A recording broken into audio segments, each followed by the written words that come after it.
Right, మనతో పాటు BRS నాయకుడు కార్తీక్ ఉన్నారు, మాట్లాడే ప్రయత్నం చేద్దాం. అన్న, ఎట్లా చూస్తారు మళ్ళా పరంపర కొనసాగుతూ ఉన్నది నోటీసులకు సంబంధించి? ఈరోజు సంతోష్ దాకా పోయింది, రేపు కేసీఆర్ కూడా ఇస్తామని చెప్పి బలంగా చెప్తున్నారు కాంగ్రెస్. అదే చెప్తున్నా కదన్నా, ఇప్పుడు టైం ఎట్లుందంటే అన్న, ఇప్పుడు వాళ్ళది నడుస్తుంది, ఇప్పుడు వాళ్ళ చేతిలో బాల్ ఉన్నట్టు చేస్తున్నారు. ఇంకోటి ముఖ్యంగా చెప్పాలంటే అన్న, హరీష్ రావు గారికి ఇస్తున్నారు మొన్న సిట్ నోటీసులు, కేటీఆర్ గారికి ఇస్తారు, ఇప్పుడు సంతోష్ రావు గారికి ఇస్తారు. ఎటు తిరిగి డైవర్షన్ పాలిటిక్స్ అంటే జనాలని డైవర్ట్ చేస్తున్నారు. వాళ్ళకు డైవర్షన్ చేసి సిట్ నోటీస్ ఇచ్చింది, మీరు ఎంక్వైరీ.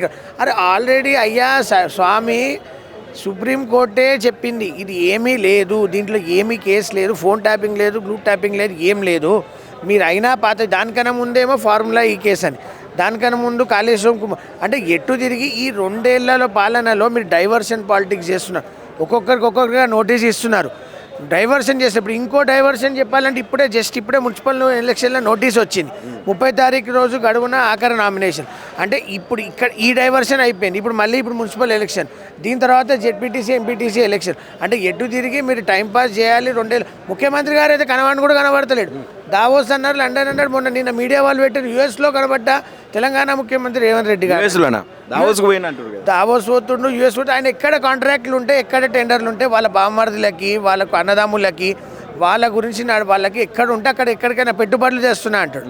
ఏం పెట్టుబడి చేస్తున్నావు అంటే, నన్ను కోసుగా తిన్నా సరే నా దగ్గర పైసలు లేవని అంటారు. ఇట్లాంటి ముఖ్యమంత్రి నేను ఎప్పుడు చూడలేదు. ముఖ్యంగా ఇప్పుడు వచ్చే మున్సిపాలిటీ ఎలక్షన్లో జనాలు అనేది తిరగబడుతున్నారు. ఖచ్చితంగా ఎవరైతే ఇప్పుడు కౌన్సిలర్గా వాళ్ళు చేస్తున్నారో మున్సిపాలిటీ ఎలక్షన్లో కానీ కార్పొరేషన్ ఇప్పుడు వచ్చే ఎలక్షన్లో జనాలకి ఓపిక అనేది నశించిపోయింది. మీరు ఇచ్చిన అబద్ధాలు, మీరు ఇచ్చిన 6 గ్యారంటీలు మీరు నెరవేర్చారు. మీరు ఓటు వెళ్ళి అడగండి ఒక్కసారి, జనాలు తిరగబడి ఉన్నారు. మీకు తగిన గుణపాఠం జనాలే చెప్తారు. ఈ మున్సిపాలిటీ అయిపోగానే ఎన్పీటీసీ జెడ్పీటీసీ అని మళ్ళీ టైంపాస్ చేస్తారు. అంత అయిపోయిన తర్వాత జిహెచ్ఎంసీ కాడికి వస్తారు. జిహెచ్ఎంసీలో మాత్రం కనుక వాళ్ళకి ముఖ్యంగా వాళ్ళకి తగిన గుణపాఠం అనేది తొందరలోనే చెప్తాము. ముఖ్యంగా ఇప్పటికైనా మీరు చేసిన వాగ్దానాలు మిమ్మల్ని ఎవరు నమ్మదలుచుకో, ఎందుకంటే మీ పార్టీ ఎమ్మెల్యేలే చెప్తున్నారు కదా, మేము పండుగలకి, పప్పాలకి, పేరెంటాలకి, పెళ్ళిళ్ళకి ఓనికి వస్తున్నాము.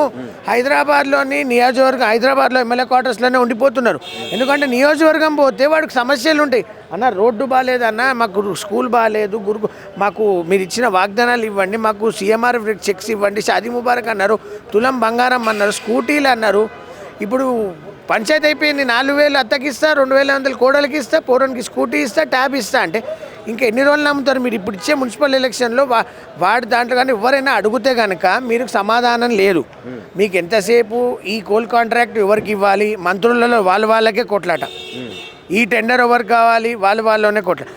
ముఖ్యంగా చెప్పాలంటే మీ ఒక శాఖలో వాళ్ళ శాఖలో ఏం జరుగుతుంది జియో పాస్ అయినా కానీ తెలియట్లేదు. ఇక్కడ అంత గందరగోళం పరిస్థితిలో ఉన్నారు. వాళ్ళు కొట్టుకోవడమే కానీ జనాల గురించి పట్టించుకునే టైం ఏడుందన్న, అలాగే అవసరం లేదు. ఇప్పుడు కొంత క్యాబినెట్ మొత్తం కూడా మంత్రుల మధ్య ఏదో ఘర్షణ వాతావరణం కనిపించినట్టుగా కనిపిస్తుంది. కొంత గుసగుసలు కూడా బయటకు వస్తున్నాయి. బట్టి విక్రమార్కని టార్గెట్ చేసిండు ముఖ్యమంత్రి అని చెప్పి, ఆ తర్వాత బట్టి ప్రెస్ మీట్ తర్వాత ఈయన రేవంత్ రెడ్డినే ఇండైరెక్ట్గా అన్నాడు అని చెప్పి కొంత చర్చ నడుస్తాం. ఏమర్థమైందన్న మీకు దాని తర్వాత? ఇప్పుడు ఏ టీం బి టీం లెక్క అయిపోయిందన్న, నాకు అనిపించింది చెప్తున్నాను. ఇప్పుడు ముఖ్యమంత్రి గారు రేవంత్ రెడ్డి గారు మంత్రులు ఒక టీము, బట్టి విక్రమార్క సీనియర్ కాంగ్రెస్ మంత్రులు, సీనియర్ ఎమ్మెల్యేలు ఒక టీం. సో వాళ్ళల్లో వాళ్ళు డివైడ్ అయిపోయి ఈడ వాళ్ళ టీంలో వాళ్ళే కుమ్మక్క అయిపోయి వాళ్ళు సపరేట్, ఎవరు మంత్రులు ఎవరు సపరేట్గా క్యాబినెట్ మీటింగ్ అనేది అందరు కలిసి పెట్టుకుంటారు. కానీ ఇక్కడ ఈ ప్రజాపాలనలో, ఇక్కడ ఈ గవర్నమెంట్లో ఈ మంత్రులు ఒక మీటింగ్ పెట్టుకుంటున్నారు ఒక దాంట్లో, ఈ మంత్రులు ఒక దాంట్లో, అంటే వాళ్ళల్లో వాళ్ళకే కొమ్ములాటుండి వాళ్ళతో లేనప్పుడు. ముగ్గురు మంత్రులు నిన్న ప్రజాభవన్లో కలిసిరు అనే వార్త వస్తుంది.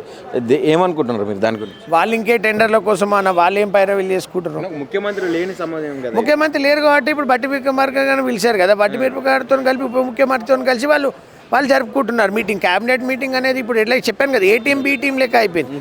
ఎవరి టీం ప్లేయర్స్, ఎవరు సీనియర్ మంత్రులు కొత్తగా వచ్చినారు. సో ముఖ్యంగా ఇప్పటికైనా మీరు ఇచ్చిన హామీలు అమలు చేయండి. వచ్చే ఎలక్షన్లో మీరు ఎక్కడైతే ప్రచారానికి వెళ్తారో జనాలు అనేది తిరగబడిపోతున్నారు. మీరు తొందరలోనే చూస్తారు. February 11th polling, February 13th counting అన్నారు. ఇప్పటికైనా జనాలు ఎవరు మిమ్మల్ని నమ్మడానికి రెడీ లేదు. మళ్ళీ కేసీఆర్ గారిని గెలిపించుకుంటారని చెప్పి ముఖ్యంగా తెలుసుకుంటున్నాను. వచ్చే జిహెచ్ఎంసీ ఎలక్షన్స్లో అయితే ముఖ్యంగా చెప్పాలి అనుకుంటే కనుక హైదరాబాద్లో 150 డివిజన్ 300 డివిజన్లు వేస్తా అంటారు. అంటే హైదరాబాద్కి 2 మేయర్లు రాబోతున్నారు.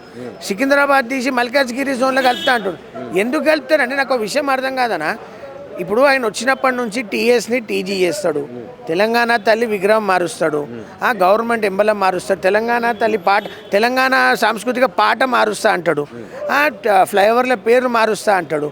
అంటే ఇప్పుడు ఈయన ఏమీ అభివృద్ధి ఒక శంకుస్థాపన ఏమీ చేయలేక మీరు చేసిన పనిలోనే దాని పేరు మార్చుకుంటే ఈయన గొప్ప పేరు వస్తుంది అనుకుంటున్నాడు తప్ప అక్కడ వచ్చేది లేదు, ఒరిగేది లేదు.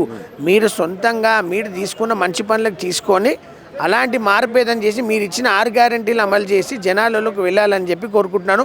మరొకసారి మీకు ఇచ్చిన అవకాశాన్ని సద్వినియోగం చేసుకొని ఇప్పటికైనా పాలన మీద దృష్టి పెట్టుకోండి అని చెప్తున్నాను. Thank you.